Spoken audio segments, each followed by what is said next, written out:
Do you want family dinners to just be a norm, the standard at your house? But it seems like cooking takes too much effort, too much time to do every single day. Here's what you have to do.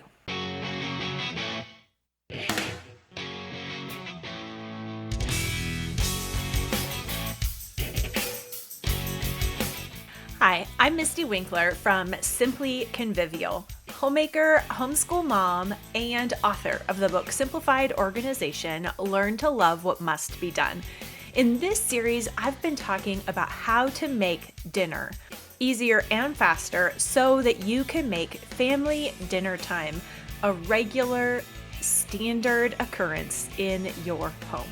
Menu planning, grocery shopping, and all the things that it takes to put dinner on the table are no joke. We've already covered the planning and grocery shopping angle in previous videos, so don't miss those. But today we're going to dive into the active cooking angle of getting dinner on the table. So grab a basket of laundry to fold and let's dig in. So if you really want to save time in the kitchen, then there are 3 things that you need to practice. First, you want to practice just the basic skills of cooking. So much of the time that we spend in the kitchen can be streamlined and go faster when we are skilled, when we know what we're doing, when we've practiced the process over and over again. So if we get good at chopping an onion, it will take us about a minute rather than 5 or more if we're being super cautious because we're uncertain about what we're doing. All of those basic things that we do over and over again for so many meals, like chopping an onion, peeling and dicing carrots, making a sauce, boiling pasta. Whatever we do regularly, we can speed up and take less time in the kitchen when we practice each piece as a distinct skill that we can grow in competence and quickness with. So chopping, sauteing, using any tool, the more we use it, if we use that tool with a deliberate practice kind of attention, we'll get faster at using it. And you might be surprised at just how much time it will save you in the kitchen if you can go about preparing the pieces and parts of a meal with confidence and ease because you know what you're doing.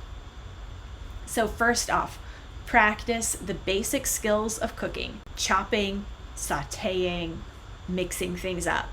Find your favorite tools, practice using those so you get very good at them, and you will be faster in the kitchen. The second thing that we can do to speed up and also just streamline and maybe even make a little bit more fun our processes in the kitchen to get dinner on the table is to become familiar with flavors. If we want to be less dependent on very precise recipes, if we want to be able to pull a dinner together without relying on following someone else's step-by-step recipe that we're afraid to deviate from, then it's going to take practice. It's not just something that some kind of knowledge or ability that someone's zapped with. What goes into being confident in putting pieces and parts together in the kitchen is being super familiar with flavors and how they work together. And the only way to get that kind of confidence is to taste as you go, is to understand what the flavors are and then taste what they're like with other things. And so taste an onion. Taste a raw onion, taste a cooked onion. Add some garlic to the sauteing onion. Notice the smells and the taste along the way And over time, you'll accumulate a base of knowledge that will help you make adjustments, or even not rely on recipes at all, but just to know, if I'm making a spaghetti sauce, what are my options? I could add this or that or the other thing, and it'd be fine no matter what I use. I'm not stuck using only what someone else has written down will work. I know that it can have mushrooms, it cannot have mushrooms. I can use 1 onion, I can use 2 onions. The result will be slightly different, but it will be good. So that kind of confidence in pulling things together, though, comes by paying attention to flavors as you cook. The third thing that we can do to get faster and more streamlined in the kitchen is to practice recipes as a process. So it's really easy to think of a recipe as a set of rules. Follow these steps just so in order to get the final end result. When really most recipes are layers on top of some kind of base process. If you know how bread works in one recipe, you can work with or adapt other bread recipes. No bread recipe will seem very intimidating if you know how bread works. And you can learn how bread works with just one recipe, made over and over again until you're good at it and knowledgeable about, when it turned out well, this is how it looked and felt. When it didn't turn out well, this is how it worked and felt. And so then you learn. So you learn about how to be a good cook, even from those failure times. When things don't turn out the way you want, that's still a part of your learning process that will actually help you in the future to be more confident and even faster in the kitchen. So whether it's sauteing vegetables, making a soup, putting some kind of sauce on top of a pasta, preparing potatoes, any which way, when you understand how the thing works, which is a skill you get just by paying attention while practicing, then dinner, cooking, pulling food together is no longer a mystery that requires following someone slavishly, but instead you have the kitchen in front of you and you can pull based on what you have on hand and what time you have on hand.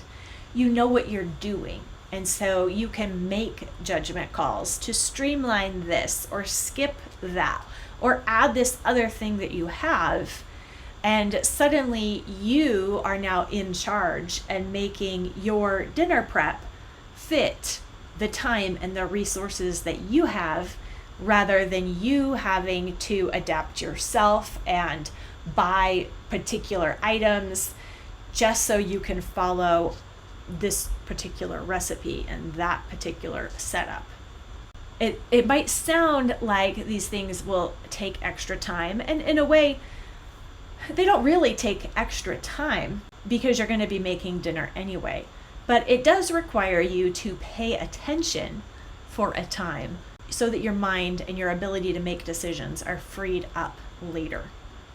With a mindset of deliberate practice, paying attention to what we're doing, we can then use every instance of cooking dinner to help us farther along on our skills and ability to make it second nature in the kitchen. And that will make getting dinner on the table so much easier. I wanted to share this comment from Vanessa that she left for me after she finished my program, Simplified Pantry. She said, Simplified Pantry has really changed the mealtime dynamic in my life. I didn't realize how much I was complicating meals. It was a huge point of stress. You too can give up the stress. Simplify your pantry by taking this course inside Convivial Circle. We are about to go through it as a community with extra accountability and conversation and workshops to clear out our pantry, make it a strategic resource, and create a meal strategy that works for your family. Start Convivial Circle today and join us. You can find links in the description below or go to simplyconvivial.com and click the green Enroll button to get started.